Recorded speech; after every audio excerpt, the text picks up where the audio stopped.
Good morning, everyone! So I just wanted to point this out that I'm having a little bit of a breakout on my forehead, which I will take care of later. It's from me being careless with applying my hair products and getting it on my face, but enough about that. I'm going to first protect my skin, which I do every single day, using these two sunscreens that are obviously both from Innisfree. Starting off with the Eco Safety Cooling Sunspray, which has an SPF of 50. You can see here, which I'm pointing out, it is not a clear sunscreen. It actually does have a bit of color to it. It has a brightening effect, so when you apply it on your skin, it brightens the way your skin looks, which might be for you, might not be for you. I just wanted to point that out so you can see it's definitely not clear. I do have to point out that this has to go on clean skin. I've tried applying lotion after my shower and then this on top, and then it kind of crumbled off.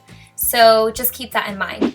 Moving on to the next sunscreen, which is a daily sunblock. This has an SPF of 35. I'm going to apply this all over my face. Now, there's nothing really in particular that I love about this sunscreen, nor is there anything that I don't like. It's a pretty thin consistency. It's not super thick. It doesn't give too much of a white cast, but it does give a little bit of a cast, and it sits really nicely on the skin. Like I said, it's nothing too special or crazy. Following that, I'm going to, of course, fill in my eyebrows using the Ultra Fine Brow Hera. This thing is so awesome. You can see it is the size of my pinky, so it is super tiny, super precise. I'm going to apply this in clean eyebrows, and I like that it's tinted because it is multi-purpose. So while it's combing down my eyebrow hairs and holding them down, it also adds color to my eyebrows, so you can see the difference when I pull away between the eyebrow that I filled in and the one that I didn't, how much neater the one that I filled in looks. Now I'm going to also prime my eyes using this concealer, which I will get into more in-depth information in a little bit, but just for now I'm just going to apply it all over my eyelids as a bit of an eyeshadow primer.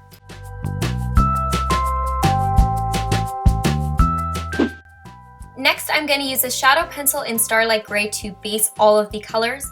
You can see from the swatch it's a really pretty shimmery and glittery color, although I do have to say you do need to apply eyeshadows on top of this. You can't just wear it on its own because it doesn't last that well. When it's set with other colors it does, but it just doesn't last well on its own. I also like that this is a twist up, so you don't have to worry about sharpening. And then we're going to move on to the eyeshadows, which I have 2 mattes and 1 shimmer. So the first color that I'm going to start off with is number 4, Purple Raindrops. This is in the trend category. They had a line come out in the end of 2015 called Trend, so I'm just going to apply this on my lid. These are still available, although I know they are phasing them out, but you can find them on retailers online. I love how these shimmery colors of Innisfree perform. They're nice and smooth and very pigmented.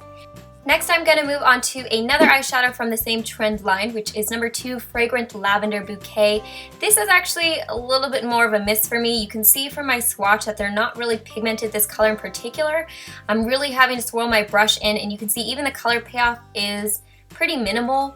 So I do have to say sometimes the matte colors with Innisfree are sometimes misses, and sometimes they're like this one, which I'm going to use next, which is the shade number 10, Fresh Baked Coffee Beans. This is from the matte line, and you can see how pigmented this color is. I literally just tap my brush in it a couple times and then apply it to my outer V. Overall, I feel like the Innisfree eyeshadows are so-so for me. Some of them are really nice, like the shimmer shades, and then some of them are super hit or miss with the matte shades in particular. So as you can kind of see, I did get some fallout from that shadow, so I'm going to use these Apple Juicy cleansing tissues to clean them up.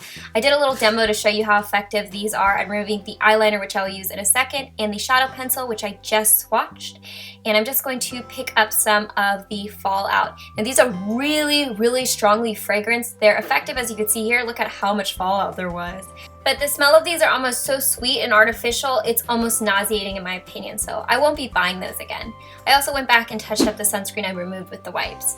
So now moving on to my eyeliner, I'm using the Powerproof Pen Liner. This is in black, and this is the swatch I just cleaned up. Sorry, I'm kind of going back and forth, but I wanted to show you the tip of this. Now this is a felt tip liner, and it's actually pretty sturdy, so it doesn't bend a ton, which it's kind of like a personal preference thing. If you kind of like the give of a pen liner, I wouldn't recommend this one, but if you like one that's more sturdy, this one is definitely one of the more sturdier ones I've tried. You can see that it is really precise, nice, inky, and black, and this is me rubbing at the swatches. You see the shadow pencil move, but the liner didn't budge. Now for the mascara, I'm going to use the Skinny Long Hera. This is the mascara that has a teeny tiny little wand on it. For me, I like to use this on my lower lashes. You can see on the left side I have it on and the right side it's not on. So I'm just going to apply this to the top, and this gives a really feathered effect. Very natural looking. I would definitely wear this on days where I'm not wearing a ton of makeup because you can see the difference in my left eye. It's very subtle, but it's still very, very pretty and precise. You can see it from the side profile as well. For my other eye, I'm going to use this primer, which is the Jumbo Mascara Volumer. Now the wand on this is plastic, so it helps when you're applying the primer because it really separates the eyelashes. So I'm just going to apply this and then use the Long Hera to apply on top. I also applied 2 coats on both eyes of the Long Hera so you can see the difference. The right eye has the primer and the left eye doesn't. So here is the primer and then here is the eye without the primer. So you let me know if you see a difference. I kind of don't really see much of a difference. Now moving on to my skin, I'm going to use the Real Skin CC Cream.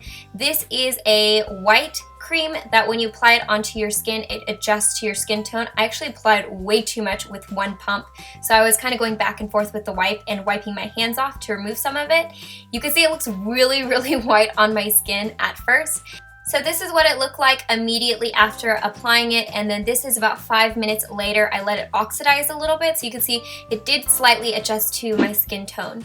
Next, moving on to the longwear cushion, I use the shade 23 True Beige. I'm going to apply this on top. Now the reason that I do this is because this longwear cushion is designed for oily skin people and I have dry skin, so the CC cream kind of helps prep and moisturize my skin, and then when I apply the cushion on top it stays matte but it doesn't dry out my skin. I'm not going to get into a really in-depth review of this because I have a full video dedicated to this cushion which you can check out, but you can see that pimple on my forehead is covered. I love the coverage of this cushion, and this is what the rest of my skin looks like. So of course I'm going to conceal under my eyes. I'm going to use this Mineral Perfect Concealer, and I'm just going to use my finger and dab it under my eye. Now with this concealer, because it is super thick, I use the Green Tea Mineral Mist and I spray it onto a puff. Actually, I pretty much like doing this with a lot of my concealers, but I have to do it with this concealer in particular because the concealer is so freaking thick. And then I just blend away. Now I had higher hopes for this concealer. Honestly, I really don't like it just because it's too thick for my liking and sinks into my fine lines, which you will see later. Now I'm going to set everything using the No Sebum Mineral Powder. This is one of my favorite Innisfree makeup products. I've purchased several of these, and how I use this is I just shake it upside down with the puff in it, and then I take a brush and pick up product from the puff so I'm not picking up too much product, and then I just pat it onto my skin. So here on the left side you can see that I set it right here and what it looks like, and then when I turn my head here, this is the side that I didn't set, so you can kind of see the difference. So this is my face fully finished with the powder. For the blush, I'm going to use this blusher in Real Refreshing Orange. Now this is kind of like the eyeshadows since it's matte. It's not very pigmented. It's a super light wash. You can see how much I'm swirling my brush in that blush, and then you can see how sheer it is on my skin. Now again, this is kind of a personal preference thing. If you like the sheer look, then this would be a good blush for you, but if you're kind of like me who likes more pigmented products, I would not buy another one of these personally. This is the Eco Flower Tint Balm in number 2, and I'm just going to apply this on my lips, of course. I love these because they're so balmy and pretty and comfortable to wear, and you can just see it makes my dry lips look nice and healthy. And this is the finished look. So because I applied so much on my skin, I also wanted you guys to see what it looked like in natural sunlight. So this is what it looks like in natural sunlight, and a close-up of it. You can actually see under my eyes that it did crease already, the concealer, so yeah. Alright guys, so that is the look. I hope you guys enjoyed this Innisfree one brand tutorial. I also wanted to mention that the sponsor of today's video is Opinion Outpost. Opinion Outpost is a website where you just answer surveys to get cash. You can get Amazon gift cards, all kinds of stuff like that. I will put a link in the description box below if you're interested in checking them out. You do have to be 18 or older, but it is free, so if you're interested in making some moolah on the side, you can definitely check that out if you're interested. So as always, I hope you guys are happy and healthy, and don't forget to rate, comment, subscribe, share with your friends and family, and I will see you guys in my next video. Bye guys!